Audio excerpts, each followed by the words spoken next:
कवि सम्मेलन की शुरुआत में इन लाइनों से करूंगा कि तेरे शहर का मौसम बड़ा प्यारा लगे, तेरे शहर का मौसम बड़ा प्यारा लगे, आज की ये शाम चुरा लूं तुम्हें बुरा ना लगे, आज की ये शाम चुरा लूं तुम्हें बुरा ना लगे।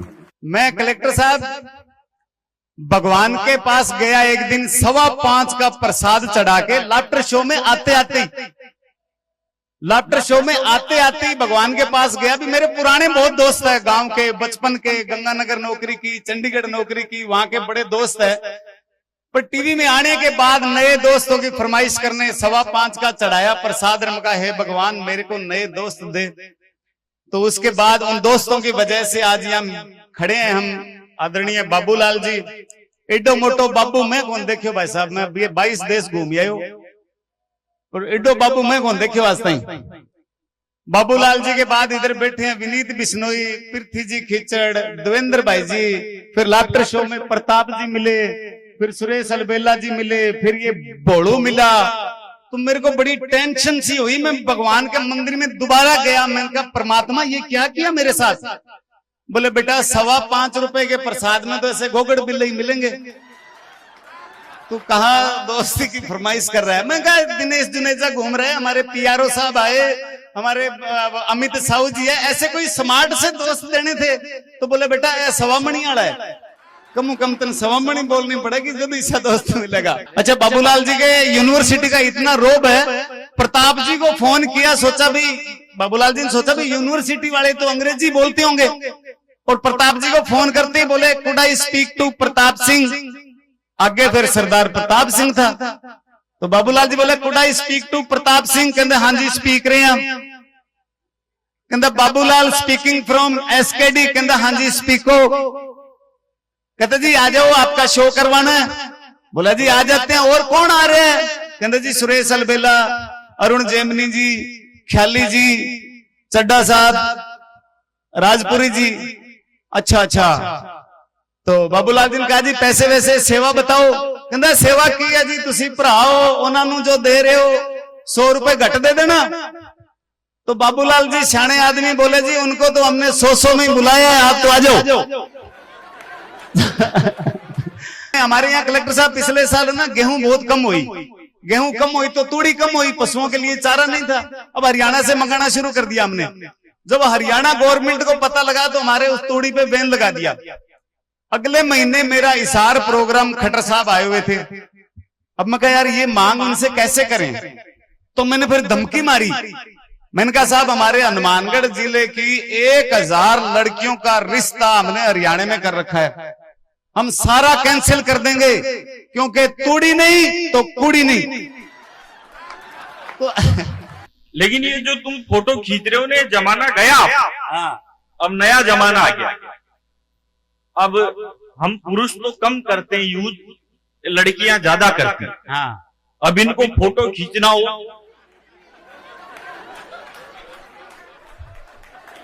आप ढंग से देखना, सेल्फी खींचते टाइम लड़कियों का और बीड़ी पीते टाइम गांव के बूढ़े डोकरों का मुंह एक जैसा हो जाता है। वाह भाई वाह सुरेश, बहुत बढ़िया।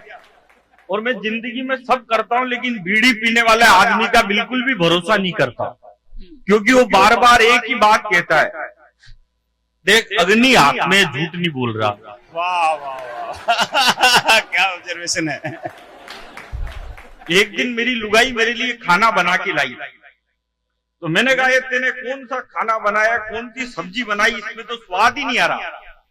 उसने कोविड की मेडिकल टीम को कॉल कर दिया, बोली मेरे हस्बैंड का स्वाद गायब हो चुका है। भाई साहब वो मेरे को 14 दिन के लिए उठा के ले गए डायरेक्ट क्वारंटाइन। वहां जैसे ही मैं गया तो उन्होंने मेरे से जाते ही पूछा तुम किस किस से मिले थे।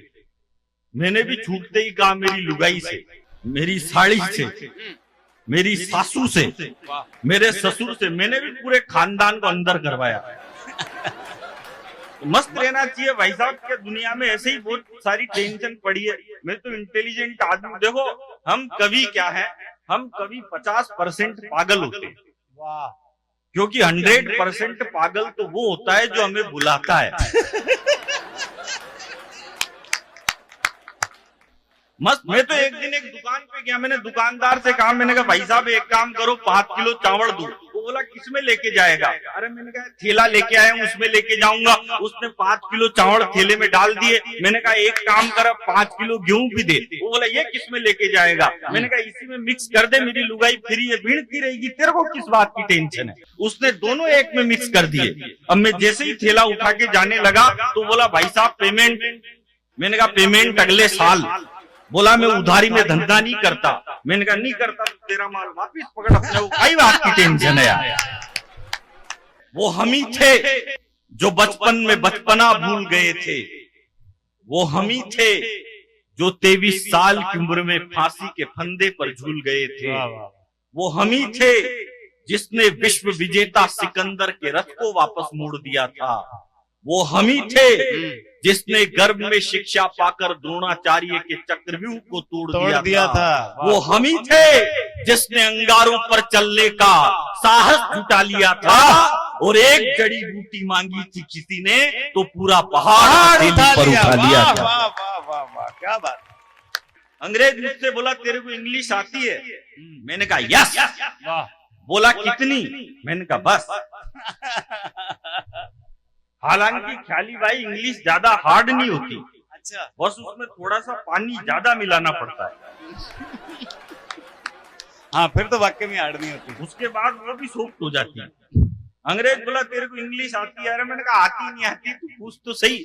बोले इंग्लिश आती है तो एक काम कर, वो जो लड़की साइड में खड़ी है उसको इंग्लिश में यहाँ बुला। अब मैंने कह दिया, मैंने कहा बेबी प्लीज कम। लड़की आ गई, बगल में खड़ी हो गई। लेकिन अंग्रेज भी पट्टा 1.5 शाना। बोला अब इसको इंग्लिश में वापस वही भेज। अब भाई साहब ये वाली मेरे को नहीं आती, लेकिन मैं भी 1.5 शाना भगवान कसम में वहीं पे गया जहां से लड़की आई थी।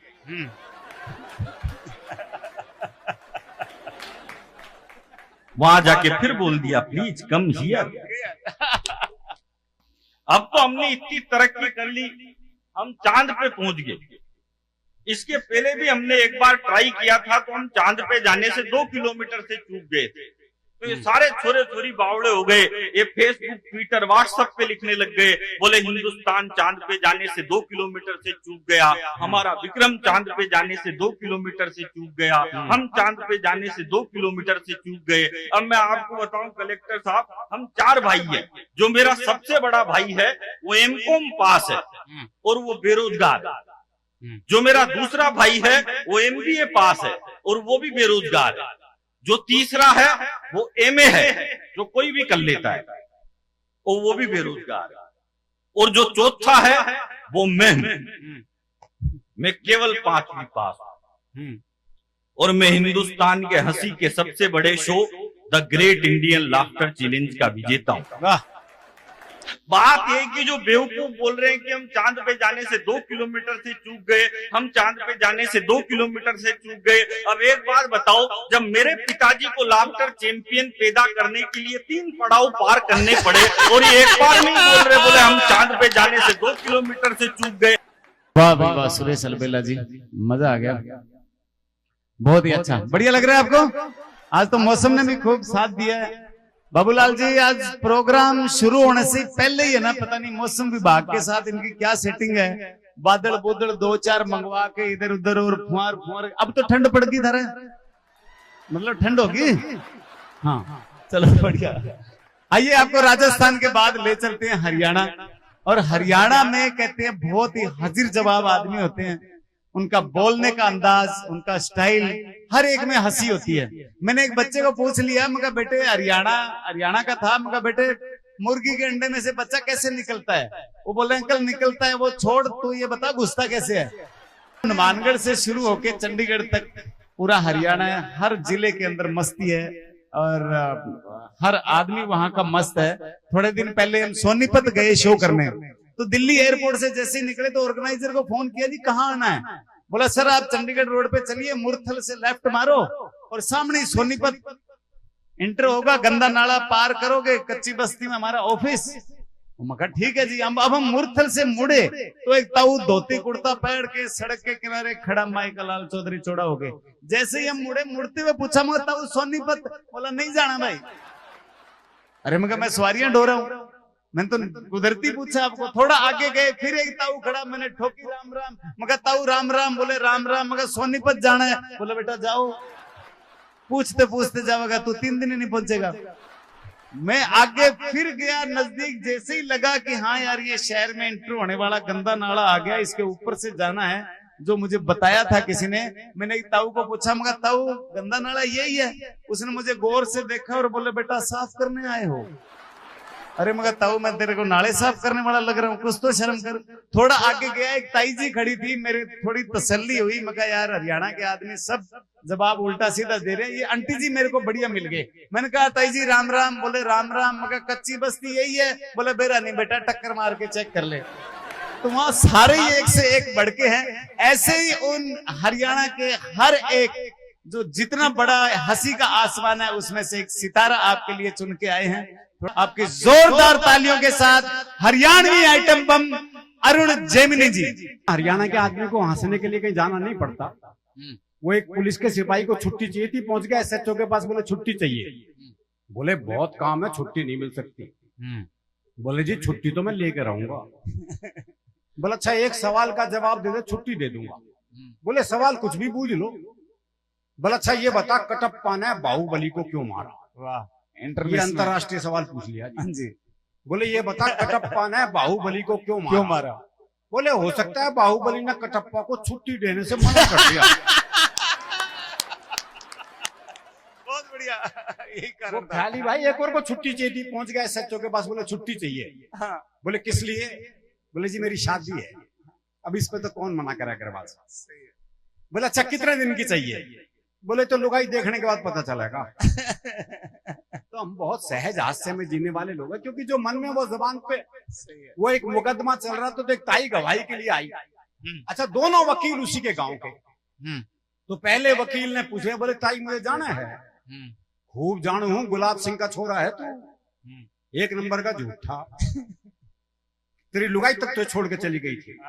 बेचारा वकील सन्न रह गया जी। उसने दूसरे वकील की तरफ इशारा कर दिया, और ताई से जाना है। अच्छी तरह जानू हूं, कर्नल गाने का छोरा है यो, 1 नंबर का याश। तेरी लुगाई से भी इसका चक्कर था। भाई साहब जज ने कोर्ट स्थगित की, अपने चैम्बर में गया, दोनों वकील बुलाए। बोले खबरदार ताई से मेरे बारे में कुछ पूछ लिया तो। इतना साफ मामला है। अभी कुछ दिन पहले ही घटना, मैं दिल्ली में अपनी कार से जा रहा था, एक रेड लाइट पे खड़ा था। वो बत्ती कब हरी हो गई मुझे ध्यान नहीं रहा। कुछ सोच रहा हूँ ऐसा कभी आपके साथ भी हुआ। तो एक मोटरसाइकिल आई घूम घाम के मेरे पास, मेरे कार का शीशा खटखटाया। मैंने शीशा नीचे किया, बोला इससे ज्यादा हरी नहीं होगी। वो एक नगर रिक्शे वाले को आवाज दी, बोले खाली है? बोले हाँ। बोले आप फिर ताश खेलते हैं? तो इतनी फुर्सत जरूरी है। वो एक नगर रिक्शे वाले से कहा, बोले स्टेशन चलेगा? बोले हाँ। बोले कितने पैसे? बोले 25 रुपए। बोले ये तो रहा स्टेशन। अच्छा मैं पैसे कम कराने होते हैं, जगह को पास बुला लेते हैं। बोले ये तो रहा स्टेशन। रिक्शे वाला बोला हाथ नीचे कर ले वरना रेल के नीचे आ जाएगा। एक आरोप हरियाणा के आदमी पे लगता है कि हरियाणा का आदमी उल्टे जवाब देता है। देखो जी जवाब उल्टे नहीं देता, लोग सवाल उल्टे करते हैं। ये जितने पुरुष बैठे हैं महीने में एक बार ये सवाल सुनते ही होंगे, लेकिन ये जवाब हरियाणा का आदमी दे सकता है जी। वो बाल कटवाने के लिए पहुंचा तो बाल काटने वाले ने एक सामान्य सा सवाल कर दिया। बोले बाल छोटे करने हैं? बोले बढ़ा भी सके। बोले जो काम तेरे बस की नहीं वो पूछ क्यों रहा था? वो एक बूढ़ा बैठा बीड़ी पी रहा था, तो एक ने पूछा, बोले तो बीड़ी पीवे है? अब कायदे से सवाल गलत है भाई, जब तुझे दिख रहा है वो बीड़ी पी रहा है तो फालतू का सवाल कर तो रहा है। फिर क्या हरियाणा का आदमी जवाब उल्टे दिए है। बोले ताऊ बीड़ी पीवे है? बोले ना अगरबत्ती सुलगाइए धोख लगाऊंगा। वो एक चौधरी कुत्ते को घुमा रहा था, तो एक ने पूछा, बोले चौधरी कुत्ते ने घुमावा है? बोले ना ऊंट है, कद छोटा रह गया इसका। तो लोगों के सवाल उल्टे हैं भाई। जी। वो एक अर्थी जा रही थी, लोग राम नाम सत्य करते हुए जा रहे थे, तो जो मरा था उसके छोरे से ही एक ने पूछा, बोला यूं मर गया के? अजीब सवाल है, पर आपने देखा होगा लोग सवाल पूछते हैं। आज ही पूछ रहे थे ख्याली से, इसके हाथ में पट्टी बंधी हुई थी। बोले हाथ में चोट लग गई के? ये बोला ना फैशन है। वो एक की भैंस कट गई रेल से, तो उसने रेलवे पर मुकदमा कर दिया। तो जज ने इंजन ड्राइवर को बुलाया और पहला ही सवाल उससे ऐसा किया, बोले जब ये भैंस कटी तो ये पटरियों पे थी? बोले ना जी, खेत में चल रही थी। वो तो इंजन की नीयत खराब होगी उस पर, क्या करे भाई। तो जो मरा था उसके छोरे से एक ने पूछा, बोला यो मर गया के? बोले ना, बाजार घुमान ले जा रहे हैं इसमें, सांझ में घर छोड़ देंगे, और तू कहे तो तेरे घर छोड़ दे। तो लोगों के सवाल उठते हैं जी। भाई सत श्री अकाल, राम राम। कलकत्ते में ऐसे ही प्रोग्राम कर रहा था तो सामने आके एक बैठ गई। मैं कही भाई साहब आप ताली नहीं बजा रहे? बोले मैं पैसे वाला आदमी हूँ, ताली बजाने के लिए आदमी रखे हुए। कमाल है। मैं थोड़ा और सुनाया, मैं कहा सर आप तो हंस भी नहीं रहे। बोले सुना नहीं, मैं पैसे वाला आदमी हूँ, हंसने के लिए आदमी रखे हुए। फिर मैं जब दोबारा गया तो मुझे बाजार में मिले, मेहंदी हाथ में लगी हुई, कंगन बंधा हुआ, मर्सिडीज कार। मैं कहा भाई साहब आपके बड़े ठाठ हैं। बोले मेरी शादी हो गई है। मैं कहा हनीमून पे नहीं गए?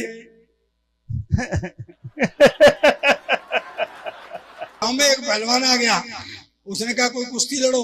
गांव में कोई पहलवान नहीं। लोगों ने कहा भाई अब तो नाक कटेगी, क्या करें? बोले चलो अग्रवाल साहब के पास चलते हैं, वो बताएंगे। अब पहुंच गए अग्रवाल साहब के पास। उन्होंने कही जी राम राम के राम राम। बोले जी गांव में पहलवान आया। अग्रवाल साहब बोले मैं क्या करूं भैया? बोले सर गांव की नाक कटी जा रही है, कोई उपाय बताओ। अग्रवाल साहब ने सोच साच के कहा कि नाक तो नहीं कटेगी। बोले कैसे? कि कुश्ती में लड़ूंगा। लोगों ने कही ये पहले तो कट रही थी कि जाने नहीं कट रही थी, ये अब जरूर कटेगी। अग्रवाल साहब ने कहा चलो। तो गए, कुश्ती शुरू हुई अखाड़े में। अब पहलवान तो पहलवान, उनने अग्रवाल साहब को पटकने के लिए कंधे पे उठा लिया।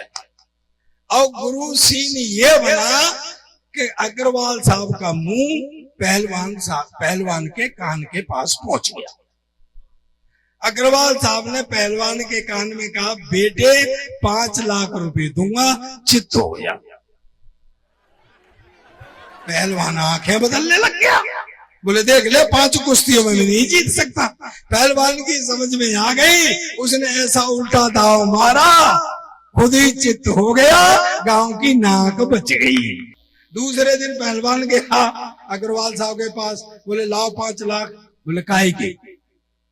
अरे बोले सर आपने कल वायदा अखाड़े में किया था कि 5 लाख दूंगा, चित्त हो जा। बोले ताली उठाना। बोले बेटा वो तो अखाड़ा था, तू अपना दाव चल रहा था, मैंने अपना दाव चल। किसी का क्या पता थोड़ी चलता है कलेक्टर साहब कि किसी के मन में क्या है। पड़ोसी का बच्चा रो रहा हो तो सर में दर्द होता है, और अपना बच्चा रो रहा हो तो दिल में दर्द होता है। अंग्रेज एकदम मेरे से बोला सरदार जी तुम्हारा देश गरीब इसलिए कि तुमको पता है हमारे यहाँ का एक मजदूर महीने में $5000 कमाता है, यानी तुम्हारे यहाँ का लगभग 4 लाख रुपया। मैं कहा भाई $5000 कमाता है, फिर? बोला $4000 खर्च कर देता है। मैं कहा भाई एक मजदूर $5000 कमाता है, $4000 खर्च कर देता है, काहे पे कर देता है? बोला हमारा सरकार ये नहीं पूछता है। तो मैं कहा ये कौन सी बड़ी बात है, मुझे बैंक समझ के बताना। मैं कहा ये कौन सी बड़ी बात है, मेरे यहाँ का एक MLA MP 10,000 रुपए तनख्वाह पाता है और महीने में 1 करोड़ खर्च करता है। अंग्रेज एकदम से उचट गया। बोले व्हाट? 10,000 रुपए तनख्वाह, 1 करोड़ खर्च करता, कहाँ से लाता? मैंने कहा हमारी भी सरकार नहीं पूछती है। सर 4 आदमियों को फांसी हो गई, हिंदू, मुस्लिम, सिख, ईसाई। और उन्होंने सबसे पहले ईसाई को खड़ा किया। बोले अपनी आखिरी इच्छा बताओ, अपने इष्ट को मनाओ। उसने बाइबल मंगाई और वो God save me and all वो किया। जैसे ही फांसी के फंदे का खटका दबाया तो फंदा गले तक आया, रुक गया। बोले भाई इसकी तो सुन ली गॉड ने, बच गया, उतारो। फिर मुस्लिम भाई को खड़ा किया, उन्होंने भी कुरान शरीफ मंगाई, अल्लाह ताला को मनाया। जैसे ही खटका दबाया तो फंदा फिर गले तक आया, रुक गया। बोले भाई इसकी भी सुन ली अल्लाह ताला ने, बच गया, उतारो। हिंदू को खड़ा किया तो वो खड़ा ही रहा। उनके अपनी आखिरी इच्छा बताओ। वो बोला पहले 1 साल की छुट्टी दिलाओ। बोले 1 साल की छुट्टी क्यों? बोले जी इष्ट मनाने ही हूं। कहते यार इन्होंने तो 1-1 मिनट में मना लिए। बोले जी ये तो अल्पसंख्यक हैं। भाई उनका एक गॉड, उनका एक खुदा, मेरे तो पूरे 33 करोड़। 1 मिनट में किस किस को मनाऊं? और जिसको नहीं मनाऊं वही मरवा दे। बोले नहीं, देवों के देव महादेव हैं, तुम उनको मनाओ। उसने शंकर भगवान को ध्याया, जैसे ही खटका दबाया तो फंदा फिर गले तक आया, रुक गया। बोले भाई इसकी भी सुन ली भगवान ने, बच गया, उतारो। सरदार को खड़ा किया, बोले अपनी आखिरी इच्छा बताओ। सरदार बोला बेवकूफ मत बनाओ, साले पहले से खटके को ठीक कराओ। सर मेरा एक दोस्त रहता, जब भी मैं उसके घर जाता हूँ उसके बच्चे कहते हैं चाचा जी नमस्ते। अब के मैं जब दोबारा गया तो कहते हैं मामा जी नमस्ते। मैं कहा बड़ा जल्दी रिश्ता बदल दिया। कहता है जब आप आ रहे थे ना तो पापा मम्मी से कह रहे थे ये साला फिर आ गया। तो हम जब रात को खाना वाना खा रहे थे तो उसका बड़ा बेटा आ गया, बोले पापा मुझे राजनीति सिखा दो। बोले राजनीति नहीं करते। बोले जी फिर आप क्यों करते हैं? मैंने कहा यार ये सोएगा नहीं, इसको कुछ बता दे। तो बोला बेटा राजनीति आप भी सुन लो ध्यान से। बोला राजनीति में होता क्या है? देश होता है, तरक्की होती है, अर्थव्यवस्था होती है, सरकार होती है, ये जनता होती है, कर्मचारी होते हैं, यही सब चीजें होती है। बोले अच्छा एक बात बोले जी मेरी घर में कमाता कौन है? बोले पापा आप। तो ये समझ लिए कि मैं अर्थव्यवस्था हूँ। बोले मम्मी? तो मम्मी समझ ले सरकार है। बोले हम तनख्वाह किसको देते हैं? बोले जी नौकरानी को। तो ये समझ ले कि ये कर्मचारी है। कहता जी मैं? अरे बोले बेटा हम सब कुछ तुम्हारे लिए तो कर रहे हैं, ये समझ लो तुम देश की जनता हो। बोले जी मेरा छोटा भाई। अरे बोले सो जा यार, ये समझ ले वो देश का भविष्य। वो जाके सो गया। सोते सोते उसने डरावना सपना देखा। वो सपने में डर गया, जाग करके वो पापा के कमरे में गया तो पापा वहां था ही नहीं। फिर वो मम्मी के कमरे में गया तो मम्मी सोई पड़ी थी। जब वो लौट के आ रहा था तो नौकरानी के कमरे से कुछ खुसर फुसर की आवाजें थी। वो थोड़ा और आगे आया तो उसने देखा उसका भाई अंधेरे में सो रहा है, तो वो भी आके सो गया। जब सुबह हम चाय वाय पी रहे थे तो जाग के आ गया। कहता पापा मैं तो राजनीति सीख गया। मैंने कही बड़ा जल्दी सीखा। क्या सीखा? कहता जी अर्थव्यवस्था कर्मचारी का शोषण कर रही थी,